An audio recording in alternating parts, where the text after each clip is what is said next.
Hello दोस्तों, सभी को मेरा नमस्कार। हमने पिछली वीडियो में स्वर के बारे में जाना था और आगे भी जानेंगे। सभी शास्त्र, पुराण, स्मृति और वेदांत के सहित कोई भी तत्व ऐसा नहीं जो स्वर ज्ञान से अधिक हो। जब तक तत्व ज्ञान नहीं हो जाता तब तक नाम रूप आदि सभी भ्रम मिथ्या हैं और अज्ञान जनों को मूर्खता तभी तक है। यह स्वर उदय शास्त्र सभी शास्त्रों में श्रेष्ठ है और आत्मरूपी घर को प्रकाशित करने में दीपक की बत्ती के समान है। प्रश्न करने पर भी यह स्वर उदय किसी के प्रति नहीं कहना चाहिए, वरना आत्मा बुद्धि के द्वारा स्वयं ही जानना चाहिए। यह तिथि, नक्षत्रवार, ग्रह देवता, भद्रा, व्यतीत, वैद्रत आदि के दोनों से रहित है।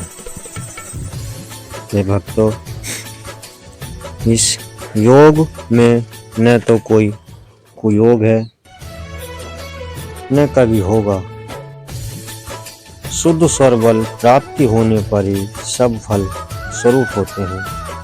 शरीर के मध्य बहुत रूपों वाली विस्तृत अग्निनत नाड़ियां हैं। उन सबको अपने शरीर के ज्ञान के द्वारा जानना चाहिए। स्वरूपानंद जी ने कहा, नाड़ियों की संख्या इस प्रकार बताई है। नाभि स्थान केंद्र के उदर देश में अंकुर के समान निकलने वाली 72,000 नाड़ियां शरीर के मध्य में विद्यमान है। नाड़ीस्थ कुंडलिनी शक्ति स्पीकर है, जिससे ऊपर जाने वाली 10 और नीचे जाने वाली 10 नाड़ियां, जो दो नाड़ियां तिरछी गई हैं, वे 24 हैं। उनमें 10 प्रधान नाड़ियां हैं और 10 वायु का प्रवाह करने वाली है। तिर्यक, उदर आदि सभी नाड़ियां देह में चक्र के समान स्थित हैं और प्राण की अस्थि है। उन नाड़ियों में 10 नाड़ियां श्रेष्ठ हैं। उनमें भी 3 उत्तम हैं। वे हैं इड्डा, पिंगला और तीसरी सुषुम्ना, चौथी गांधारी, 5वीं हस्तजीवा, 6ठी पूषा, 7वीं अश्वनी, 8वीं अलम्बुजा, 9वीं कुहू और 10वीं शंखिनी। और इड्डा हमारे नाक का बायां सुर, इसमें इड्डा नाड़ी का वास होता है।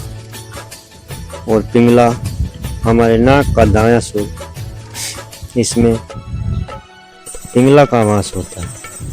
और सुषुम्ना हमारे नाक के अग्रभाग पर सुषुम्ना का वास होता है। और सुषुम्ना मध्य देश में और गांधारी बाएं नेत्र में होती है।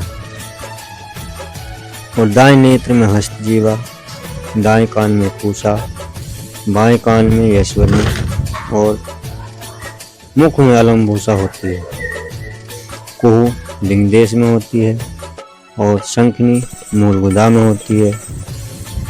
शरीर के देश 10 द्वारों में इस प्रकार यह 10 नाड़ियां स्थित हैं। इड्डा, पिंगला, सुषुम्ना 3 ही प्राण मार्ग को आकर्षित हैं। यह 10 नाड़ी देह के मध्य में विद्यमान है।